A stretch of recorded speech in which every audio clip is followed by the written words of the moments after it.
రోజు 4% రిజర్వేషన్లు ఇస్తుంటే ఎన్నో పార్టీలు అడ్డం కొట్టాయి. ముఖ్యంగా ఈరోజు బీజేపీ ప్రభుత్వం అయితే ఏకంగా మేము ముస్లింలకు ఉండేటటువంటి రిజర్వేషన్లు రద్దు చేస్తామని చెప్తుంది. ఈరోజు ఇక్కడ పోటీ చేస్తున్నటువంటి వైఎస్ఆర్ కాంగ్రెస్ పార్టీ కావచ్చు, తెలుగుదేశం పార్టీ కావచ్చు, ఇవి రెండు బీజేపీకి మద్దతు ఇచ్చే పార్టీలే తప్ప ఒకే ఒక్క పార్టీ ఏదైనా ఉంది అంటే ఈ దేశంలో ప్రజాస్వామ్యం కోసం పరితపించే పార్టీ, అణగారిన వర్గాలను హక్కును చేర్చుకునే పార్టీ, బడుగు బలహీన వర్గాల పార్టీ, మైనార్టీల పార్టీ, క్రిస్టియన్ల పార్టీ, ముస్లింల పార్టీ, కులం చూడకుండా మతం చూడకుండా పేద ధనిక తేడా లేకుండా అందరినీ ఆదరించే పార్టీ కాంగ్రెస్ పార్టీ. ఈరోజు కాంగ్రెస్ పార్టీకి సంబంధించి రాజశేఖర రెడ్డి బిడ్డ షర్మిలమ్మ పగ్గాలు చేపట్టింది. రాష్ట్రంలో కాంగ్రెస్ ఇంకా లేదు, కనుమరుగైందనేటటువంటి పరిస్థితుల్లో ఆ తల్లి ఈ రాష్ట్రంలో ప్రశ్నించేవాడు లేడు, ఎదిరించేవాడు లేక ఈరోజు వీళ్ళ ఇష్టానుసారం ఏది పడితే అది కొండల దగ్గర నుంచి గుట్టల దగ్గర నుంచి ఏది మిగలకుండా దోచేస్తున్నారు, ప్రజలు అగసాట్లో ఉన్నారు అని బహుశా నేను అనుకుంటున్నా రాజశేఖర రెడ్డి మనసు క్షోభించి ఆ బిడ్డని ఆంధ్రప్రదేశ్ కాంగ్రెస్ కి అధ్యక్షురాలుగా చేస్తుంటాడేమో అనుకుంటున్నా. ఈ మాట ఎందుకు చెప్తున్నానంటే ఏదైతే రాజశేఖర రెడ్డి గారు ఆ రోజు పేదవాళ్ళకి సంబంధించి వైద్యానికి ఇబ్బందులు ఉన్నాయి, కార్పొరేట్ హాస్పిటల్ అంటే పెద్ద పెద్ద ఆసుపత్రుల్లో పేదవాడు పోయి వైద్యం చేయించుకోలేడని ఆరోగ్యశ్రీని ప్రారంభించాడు. మీరు నాకు ఒకసారి వద్దండి. జగన్మోహన్ రెడ్డి గారు ఈ రోజు నేను మా అక్క చెల్లెమ్మని అడుగుతున్నా, వాళ్ళు ఏమాత్రం లక్షాధికారులు అయ్యారు? మీరు రూపాయి ఇచ్చి ధరలు పెంచి కరెంటు బిల్లులు పెంచారు, బస్ ఛార్జీలు పెంచారు, గ్యాస్ పెరిగింది, నిత్యావసర సరుకులు ధరలు పెరిగాయి. మీరిచ్చిన డబ్బులు చాలక అక్క చెల్లెమ్మలు అప్పుల పాలవుతుంటే ఈ రోజు కాంగ్రెస్ పార్టీ హామీ ఇస్తుంది, ప్రతి నెల అక్క చెల్లెమ్మల అకౌంట్ లో 8,350 రూపాయలు చొప్పున సంవత్సరానికి ₹1,00,000 మేము అకౌంట్ లో వేయబోతున్నామని. ఆ రోజు జగన్మోహన్ రెడ్డి గారు మైక్ తీసుకుంటే పక్క రాష్ట్రంలో మన రాష్ట్రం కన్నా డీజిల్ రేట్లు 10 రూపాయలు తక్కువగా ఉన్నాయి, చంద్రబాబు ఎందుకు తగ్గించలేడు అన్నాడు. నువ్వు అధికారంలోకి వచ్చావు, ఈ రోజు కూడా తమిళనాడులో మనకన్నా లీటర్ డీజిల్ 10 రూపాయలు తక్కువ ఉంది. ఒకటే చెప్తున్నా, 10 రూపాయలు లీటర్ డీజిల్ కనుక ఇక్కడ ఆంధ్రాలో తగ్గిస్తే రైతు మీద భారం మీరు ఇచ్చేటటువంటిది ఏదైతే రైతు భరోసా ఉందో దానికి 2 మిగులుతుంది అనేటటువంటి విషయం మీరు తెలుసుకోవాలి. కాబట్టి ధరలు పెంచేసి ఇష్టానుసారం చేసి పరిపాలనని, కాబట్టి నేను స్విచ్లు వచ్చాను కాబట్టి మీరు నాకు స్విచ్ వద్దమంటున్నారు. నీకన్నా ముందు ఒక ఆయన, నీకన్నా ఎక్కువ తెలివితేటలు ఉన్నాయన చంద్రబాబు గారు ఎలక్షన్ ముందు పసుపు కుంకుమ పేరుతో స్విచ్ వచ్చాడు. జనాలు ఏమొచ్చారు? జనాలు తిరగదిప్పొచ్చారు.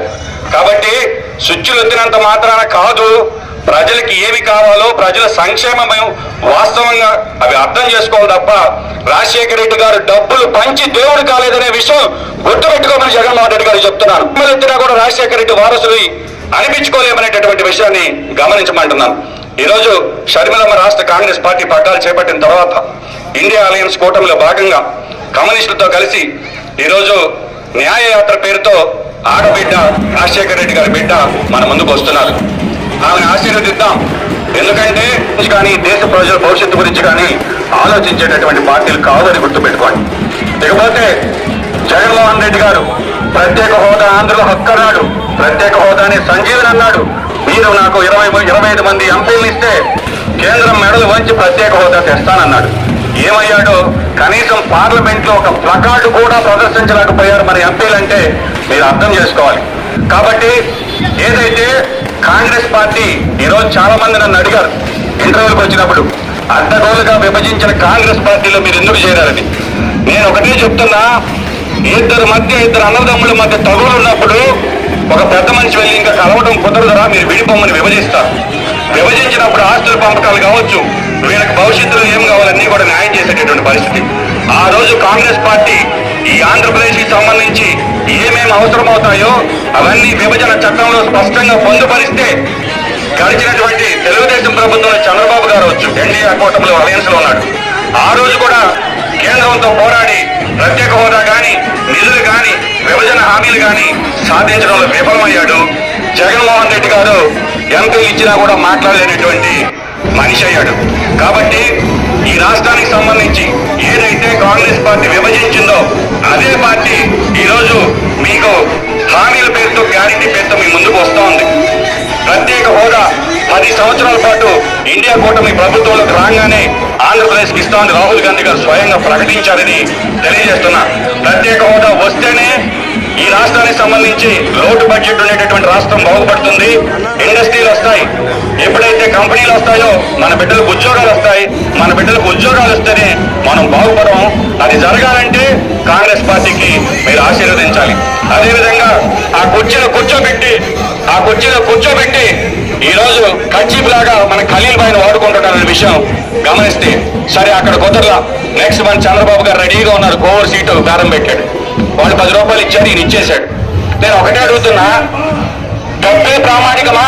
చంద్రబాబు గారు రాజకీయాల్లో డబ్బులుంటే సరిపోతుందా? ఇంకేం అవసరం లేదని అడుగుతున్నా. కాబట్టి మీరు ఆమె దగ్గర డబ్బులున్నాయి, ఆమె ఇస్తుంది, మీరు తీసుకోండి.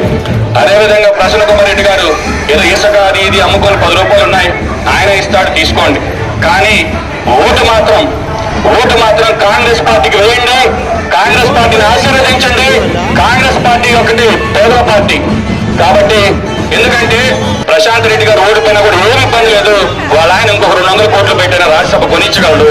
ఆయనకు ఆ శక్తి ఉంది కాబట్టి ఆయనకు మీరు ఓటు ఇకపోయినా కూడా ఏం బాధలేదు.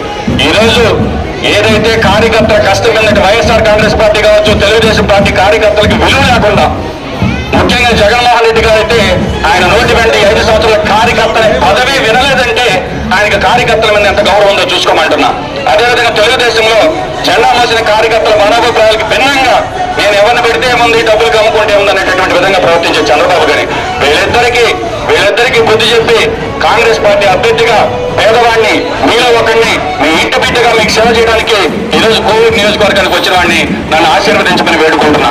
ఈరోజు రాజు గారు గతంలో ఆయన జిల్లా కలెక్టర్గా పనిచేశాడు. కలెక్టర్లు వస్తుంటారు, పోతుంటారు, సంతకాలు పెట్టేదో జీతం తీసుకొని.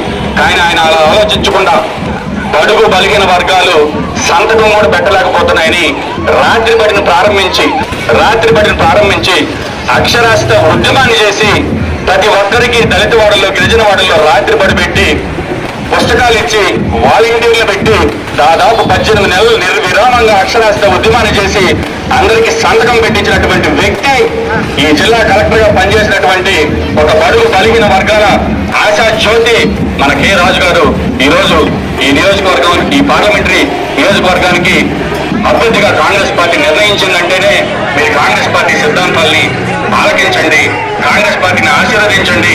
మీ ఇంటి బిడ్డగా, మీలో ఒకటిగా మీకోసం వచ్చిన వాడిని నన్ను దీవించండి. హస్తం గుర్తుపై మీరు 2 వైట్లు వేసి ప్రజాస్వామ్యాన్ని బతికించండి అని చెప్పి వేడుకుంటూ సెలవు తీసుకుంటాను.